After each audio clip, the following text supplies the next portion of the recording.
This is the UC Hunting Properties Podcast, your home for all things recreational land.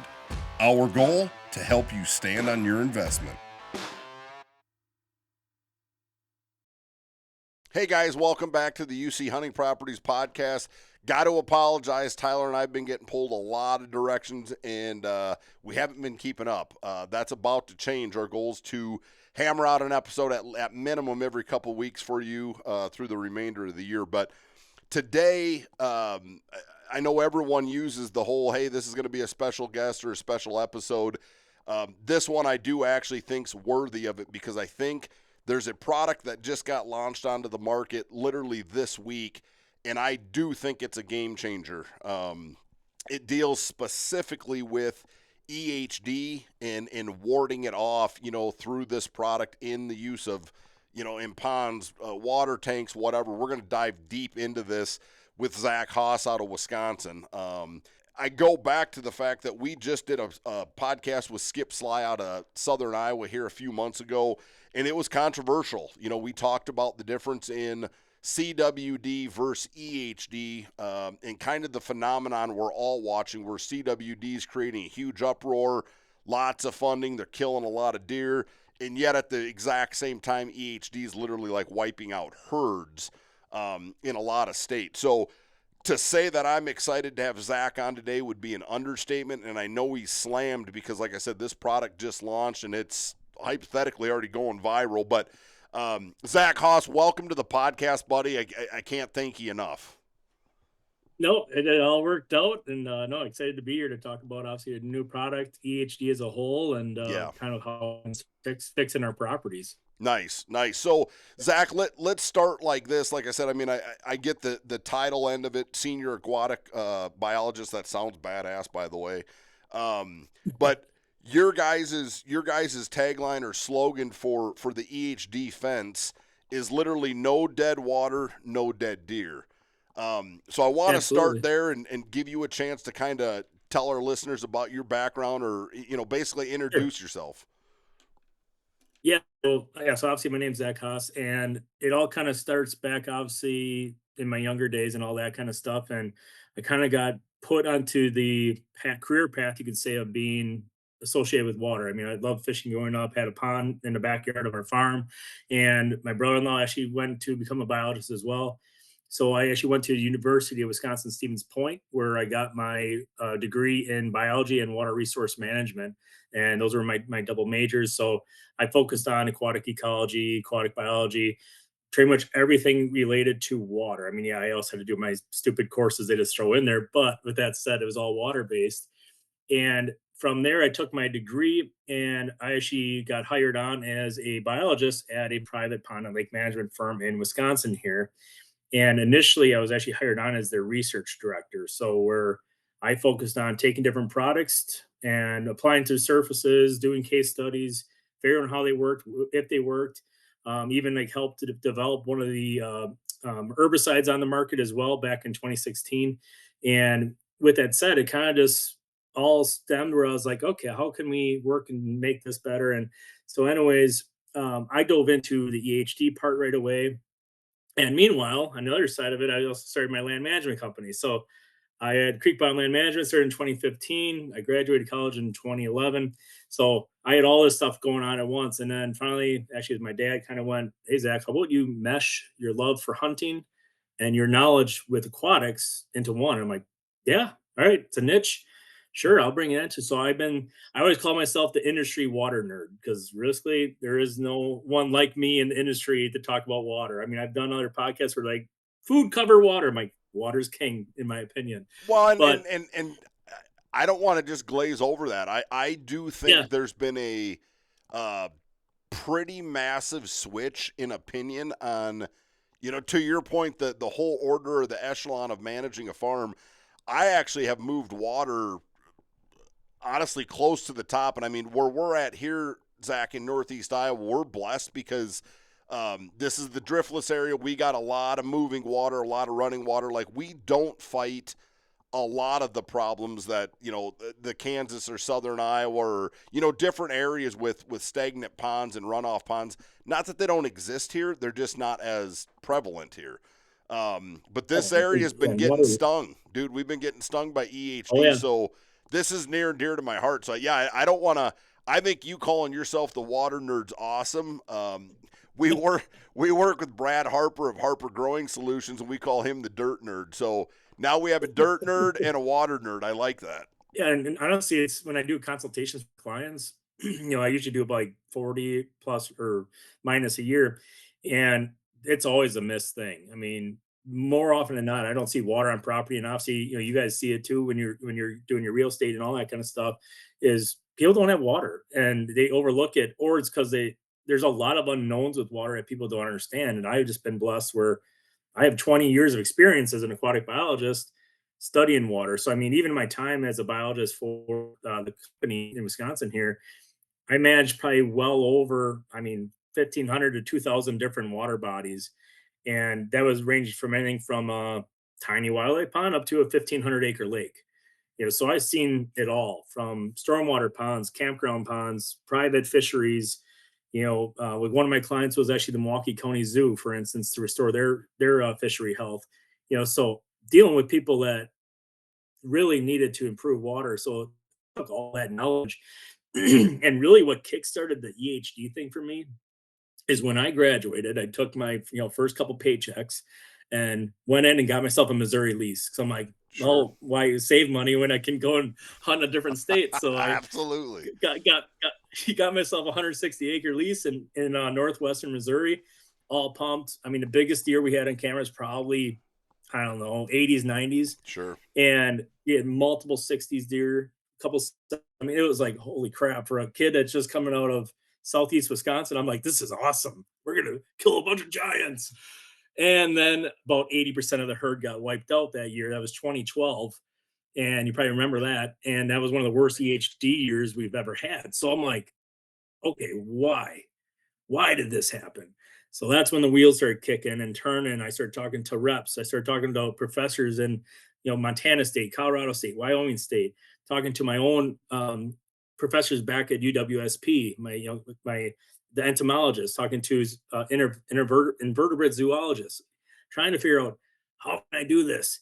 I mean, it got so deep where I tried to get a live midge from Montana State sent to me, but they wouldn't do it. So that was, I guess that was over the line, but I I was was just like, gonna I say, just so want the we get live thing. to blame you for bringing it here because you flew a midget. No, Yeah, no, just kidding. never got it.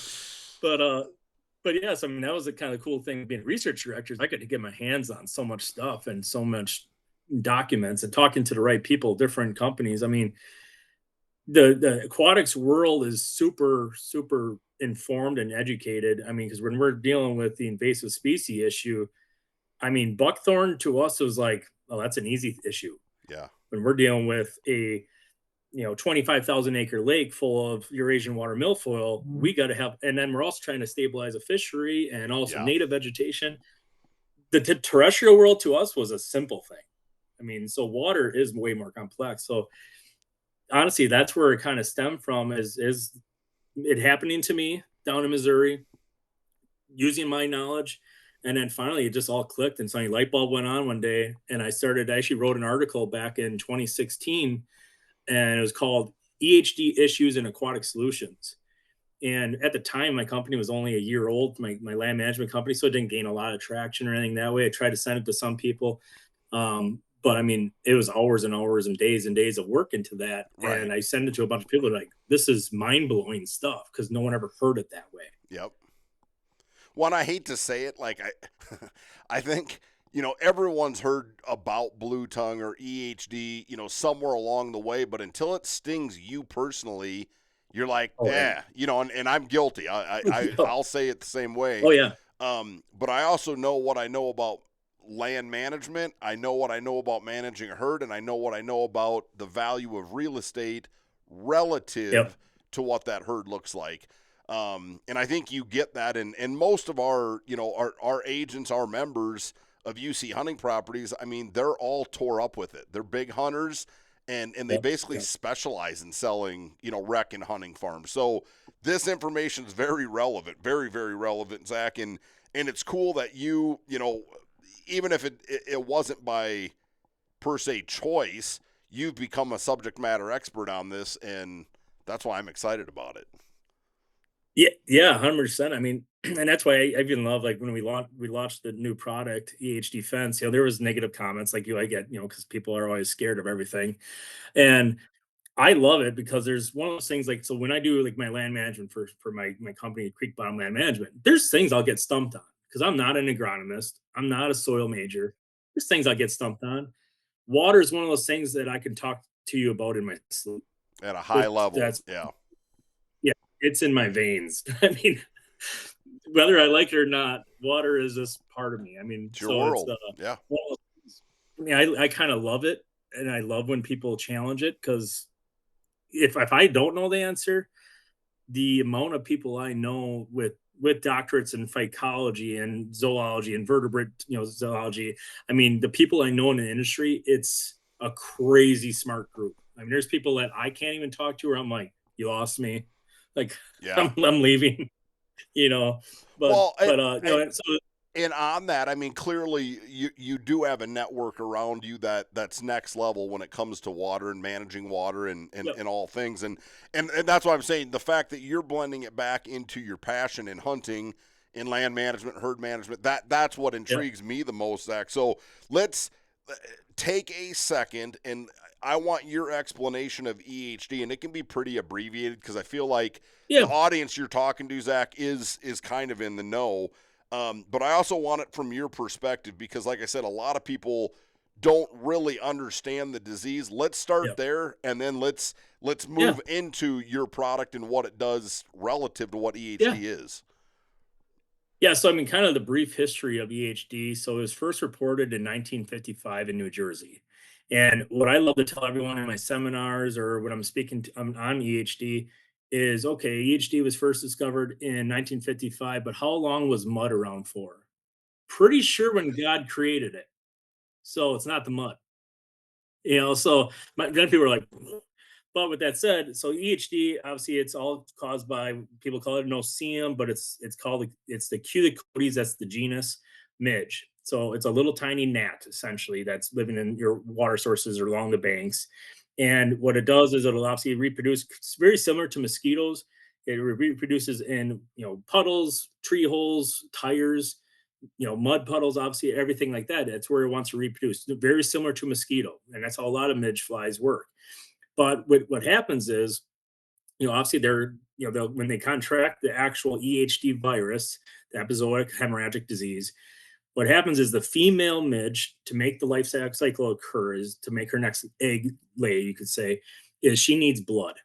And well, when a bigger buck comes to the water and he starts drinking, where's his blood supply? All above his head.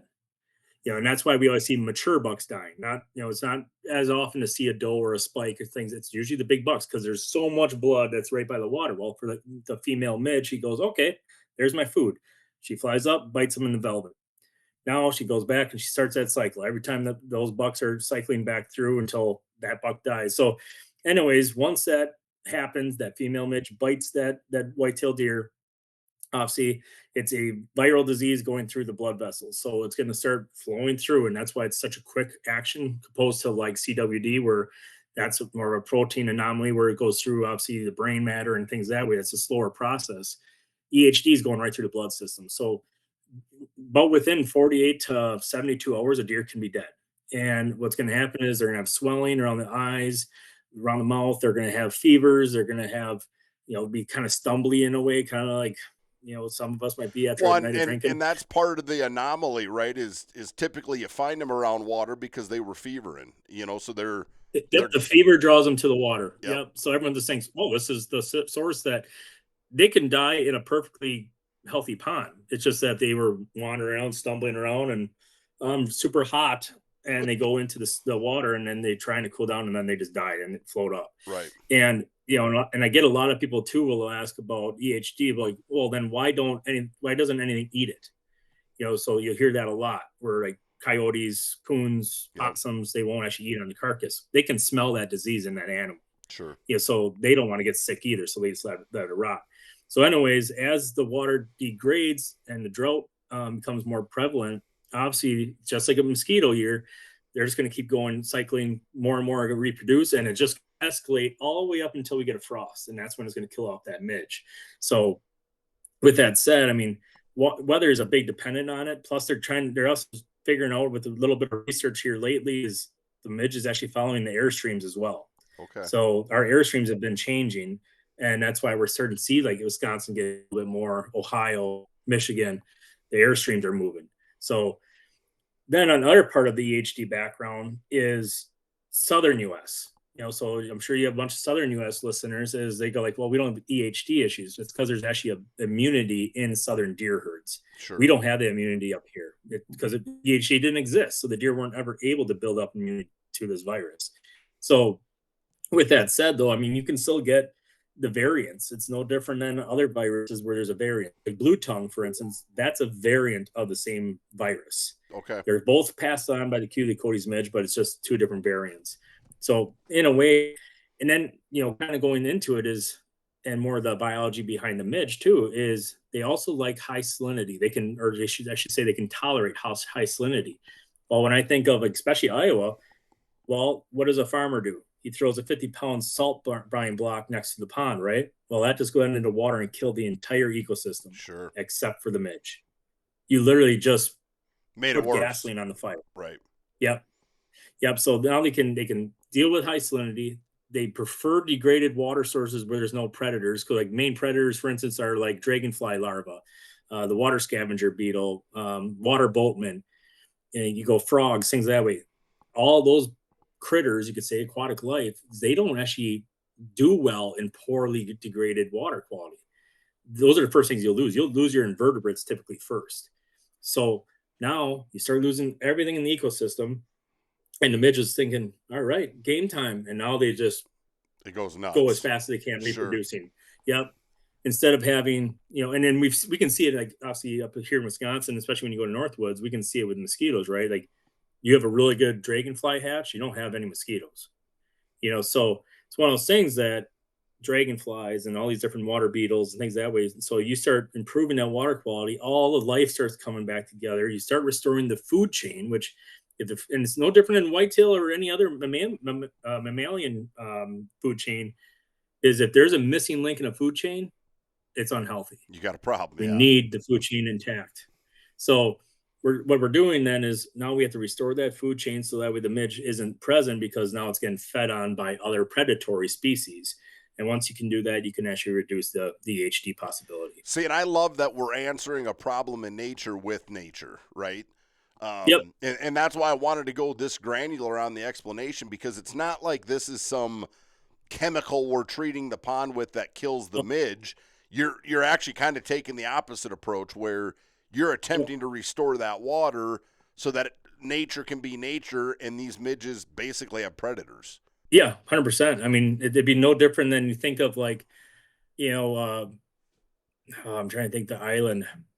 I know there's was it Isle Royale or whatever, where there's the moose population, for instance, and it's thriving because there's not enough wolves on the property. Sure. Or you go to Kodiak Island, where Sitka blacktail are running wild because there's not enough predators because the black bear are all dead. So you think of all these different cultures where suddenly, the mammals take off, or Australia, where there's rabbits up the yin yang because they introduced them and there's no true predator for it. That's the issue, is we need the predators. We need the food chain present. And now the midge finally goes, oh, crap. Now I'm getting fed on. Yeah, not saying we're going to get rid of all of them. I mean, we're not going out there with a larvicide, a bactericide, fungicide, none of that stuff. But we're letting Mother Nature fix her problem. And, why we're seeing that increase of EHD as well is, once again, everyone wants to pick on the mud, which I'll not disagree that that plays a role in the life cycle of the midge. However, the change of agricultural practices alone, sizes of agricultural farms, all that has destroyed our water. So like in Wisconsin, we're north of 70% of trout streams are gone because of agricultural practice. Because now we have corporate farms. We don't have the small family farms anymore where they actually had CRP and pasture ground and they were actually putting in buffer strips, all that. No, it's corn right to a stream edge. And then they're injecting manure through the whole thing, which goes right into the stream and kills all the life. So we got to combat the change of human times with changes in the ecosystem as well. We got to combat it. So, you know, when I did pond and lake management, for instance, my thing with clients was always we wanted to stop the clock on Mother Nature or reverse it, and we were successful in doing that through like the products that are obviously in this EHD-fense product. And you know, so like I even think like I brought up the Milwaukee County Zoo, for instance, and you know, they when I first went there, the phosphorus levels in that pond were literally higher than I've seen in actual plants that had chemical spills.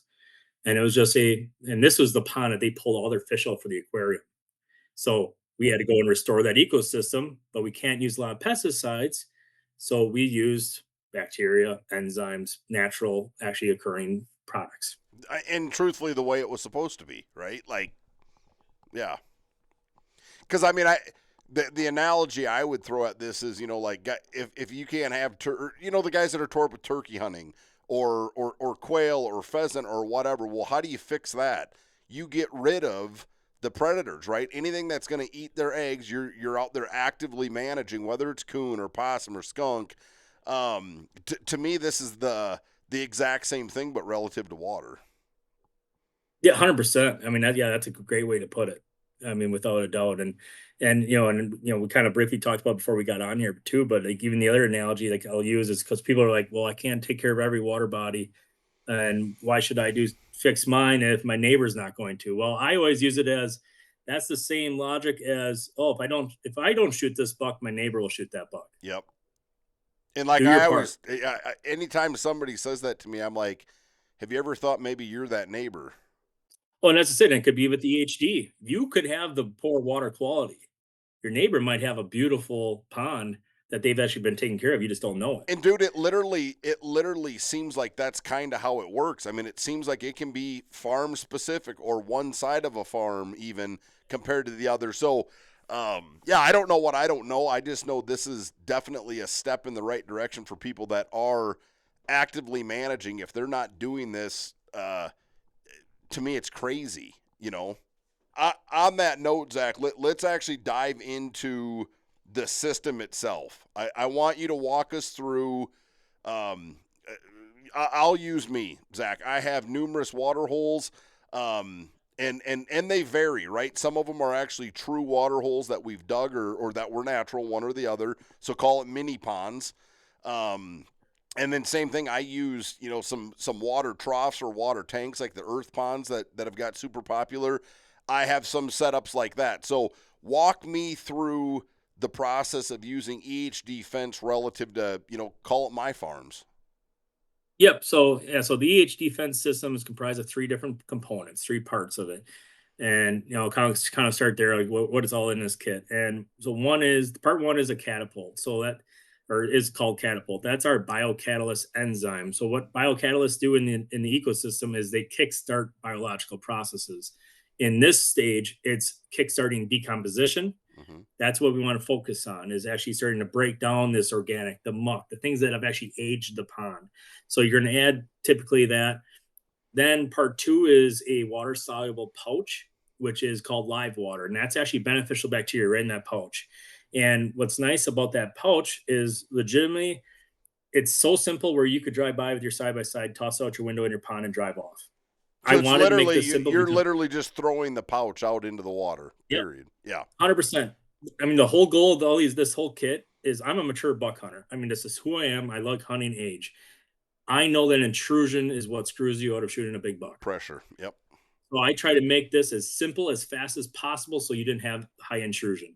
You know, because once again, I can't be on my own property and be like, oh, I just busted him again. Cool. No. Right. We wanted low intrusion. So like the catapult, literally, when you go at it, it'll take you 30 seconds. Because it's just a tip and pour jug where you squeeze it kind of like you did, like mixed gas or stable or something that way. Yep. Squeeze it, pour it in 4 times, walk away. The pouch, like I said, you can toss it out the window, or there's even a video of me tossing it off my tractor after I till the food plot. And then the last component of this, and this was what I would call the heavy lifter of the program, is the Demuck. And that's actually a pelletized bacteria that has strains of beneficial bacteria that focus on muck degradation and remediation. So it's actually going to break down and remove your muck. And it's going to break it down into things like water, CO2, a bunch of other non-usable forms of nutrients. And honestly, and there's some of it that evaporates. So that's going to be your muck reducer. That's going to take your demolition to the home of the midge, essentially. So these are the three components.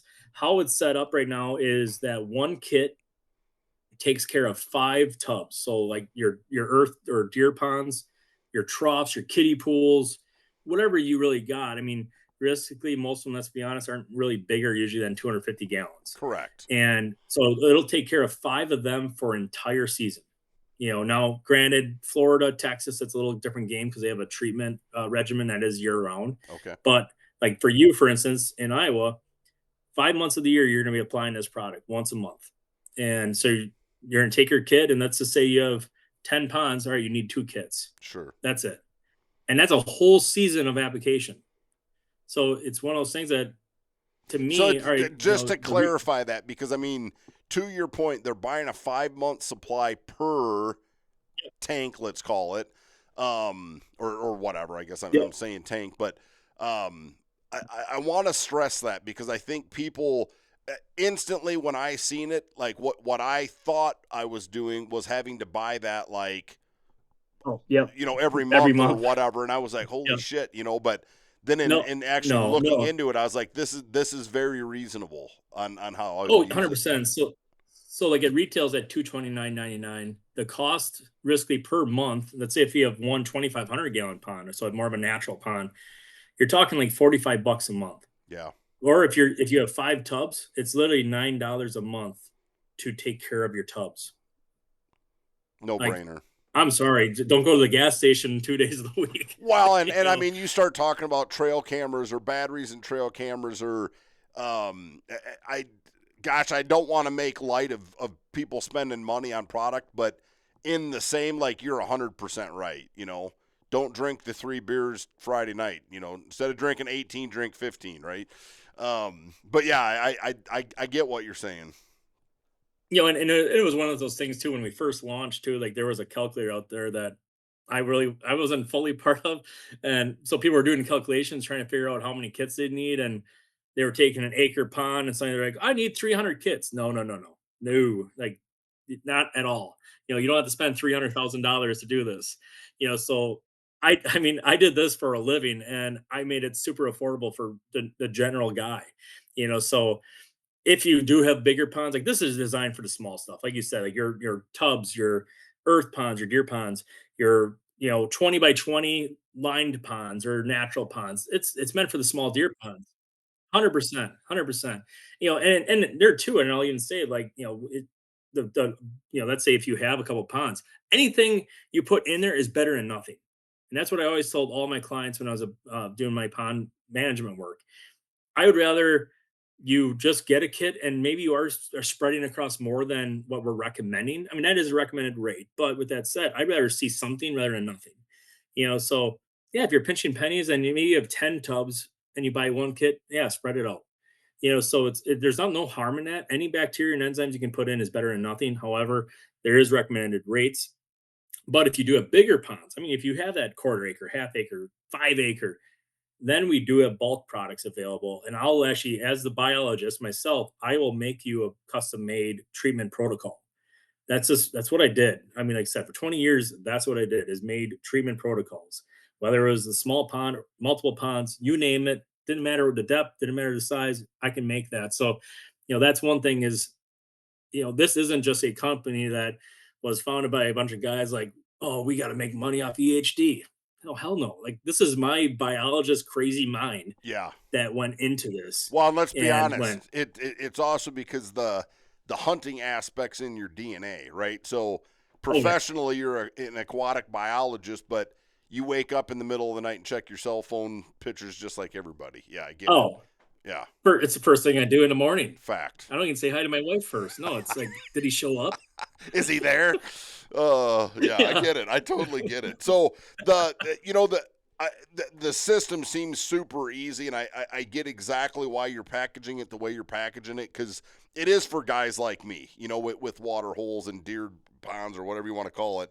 I was gonna ask Zach, so from like a scientific evidence or research or testing perspective, I mean, can you enlighten us a little on that aspect of it relative to this midge, you know, the biology you're using to ward it off? Like, I'm just curious on that. Yeah, so there's a couple of ways that like I've been testing, and this is more on my own personal pond. So I have multiple ponds on my Wisconsin piece that I've been testing. So there's ways to test for invertebrates and insect counts. So like we used always sweeper nets. So it's actually a net. You go through the weeds, you go through the water, you collect, you identify your invertebrates, you identify your insects, and you make a count and you see how that count's going. Now, obviously with these products, we wanted to see an increase of that count. We wanted to see more larvae, we wanted to see more invertebrates. So that's part of the ongoing research. And it's one of those things that with research, you don't want to ever publish a study year one. Sure. That's just not how research works. I mean, you're talking 3 to 5 years to get true data. So we're in the middle of that. Also doesn't help that we're like repackaged everything. So, but with that said, then in my own time as a research director, so like the Demuck product, for instance, I tested that product on actual sediment reduction in multiple ponds in the state of Wisconsin. The best results I had was a pond actually out of Germantown, Wisconsin. Sure. And we reduced the organic sediment by 7.21 inches in one season. Wow, that's a 7 lot. inches. Yeah, when you're talking that's 3/4 of crazy. a foot, Yeah, gone, eliminated from the system. All through naturally occurring ecosystem. Yeah. Yep, and these are all the bacteria and enzymes in here are naturally occurring in the system already. It's just that the ones present typically are lazy, and we're giving them, the guy from the gym essentially like, all right, he's here to whip you guys into shape. Yeah, and you got that shot of TRT, baby. Yeah, let's go. Yep. So that's what part of the research. Then, like I talked about the zoo, I have a research I just had completed actually before I left the company, but actually taking the Catapult product and showing how that helped to improve the ecosystem, how it improved the decrease odors. So everything that we have has been either is currently still going through research, or I have personally done case studies on and even helped to develop it for these different labs and things that way. So that's one kind of cool niche, is that I was that research director. The company I work with for these products, for instance, I mean, I was there when they started. Yeah. And we helped develop stuff together. And if something didn't work, I went, hey, this client's PO'd. This isn't working. We got to change it. Try again. So yeah, correct. So my goal obviously with it is there's some research articles I have that I'm probably gonna just have to change some verbiage on, just because, like I said, the names are different of the products.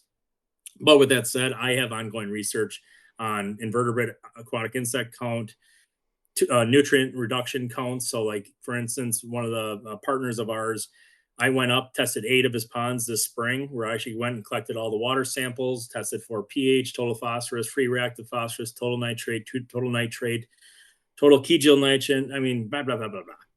Science, right?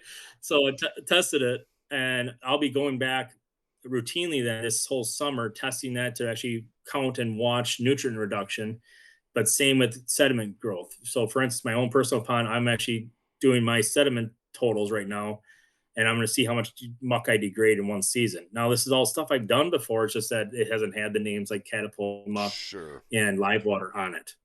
No, it makes sense. And I guess I'm going to say it again. I mean, I want to stress this because this is science-based. This isn't snake oil or put a fancy deer on a package and say it's the miracle. Like, this is just science.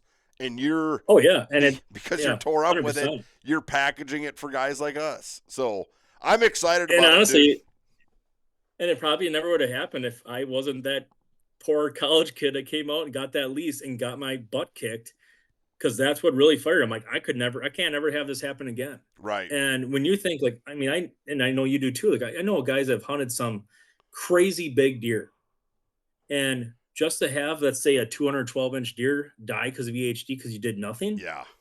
I'm sorry. I spend way too much time, way too much money. Dude, piss off my wife too many times.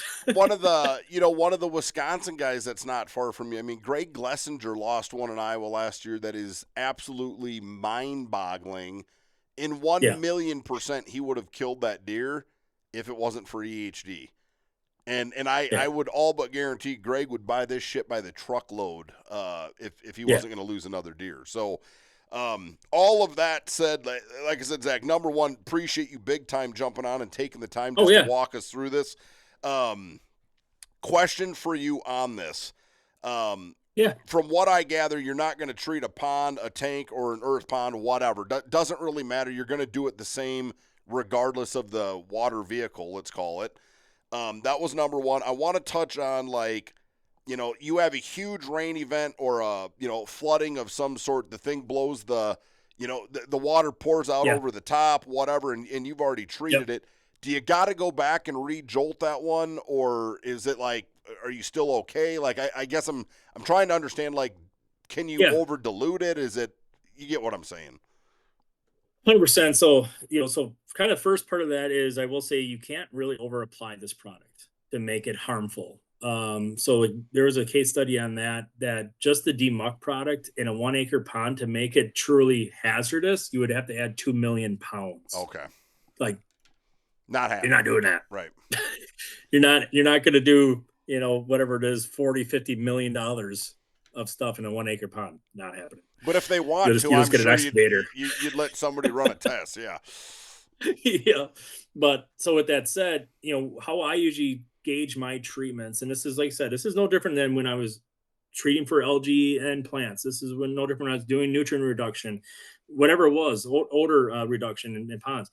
I actually always try to apply after rainstorms. Okay. So when you get that runoff, you want to treat that new nutrient system. Makes sense. You don't want to treat prior to a rain. You want to treat after a rain. Whereas very so you want to fertilize prior to a rainfall. Yep. Well, no, this you want to do after rainfall. Now, let's say you get a deluge rain and you treated the pond, let's say a week prior, and it flushes the whole thing out. It flushed out.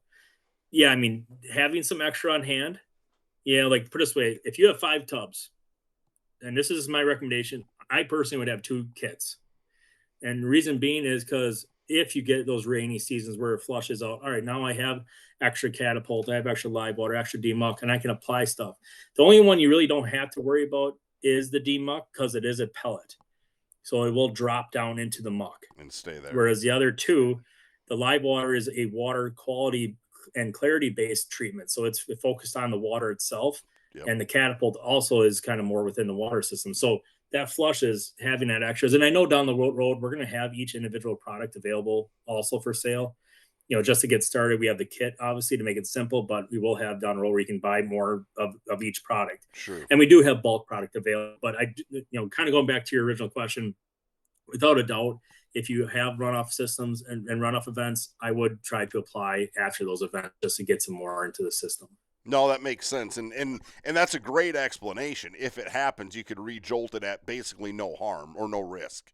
Yep. Perfect. Yep. Perfect. 100%. Perfect.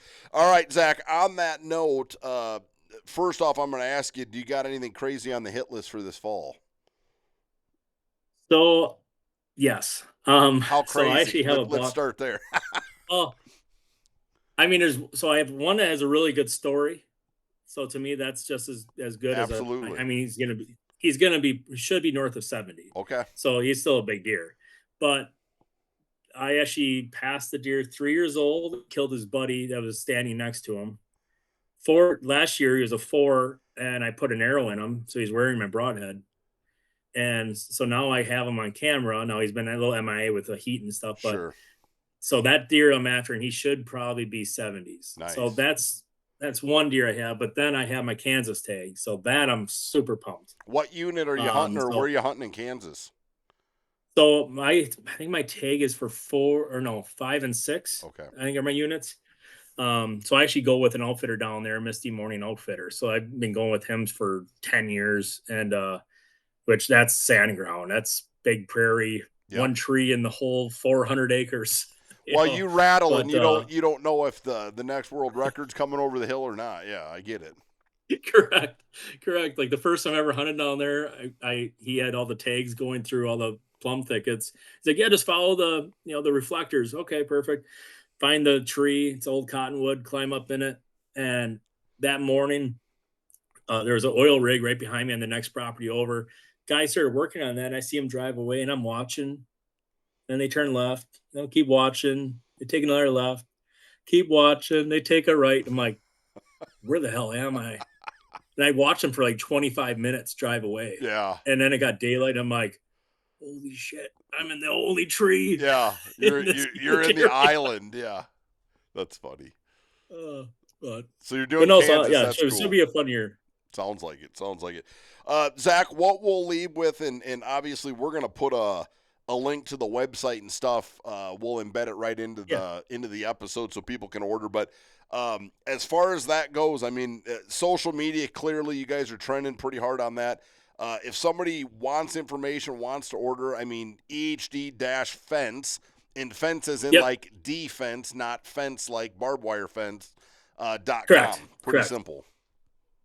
Yep, and there too. I mean, and honestly, I'm not even opposed to having my email out there. I mean, if you want true like my biologist's opinion on your property, any of that kind of stuff, my email is zhaas HAAS at EHD-fence.com. I have no problem answering questions, making custom treatment protocols, depending on your pond size, all that kind of stuff. I mean, there is no smoke and mirrors here. I want to make sure everybody's set up for success and improve their ponds. I mean, it was my pride and passion taking care of water for 20 years. I mean, to me, it's just in my back.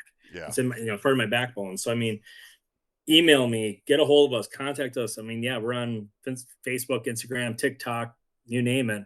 And we're here honestly to help the whitetail world for once, rather than just make some gimmick again. Yep. No, this is something that's going to be powerful to change actually our whitetail world, improve our herds, and improve our properties. Well, and putting it on your own back. You know what I mean? Like we're all doing food plots. We all do, mineral where you can or supplemental feed where you can. You're doing it to help the animals. I mean, you're literally doing it, yes, because we're hunters, but the whole thing's a conservation play, right? To me, this is just another extension to that. So this is awesome, dude.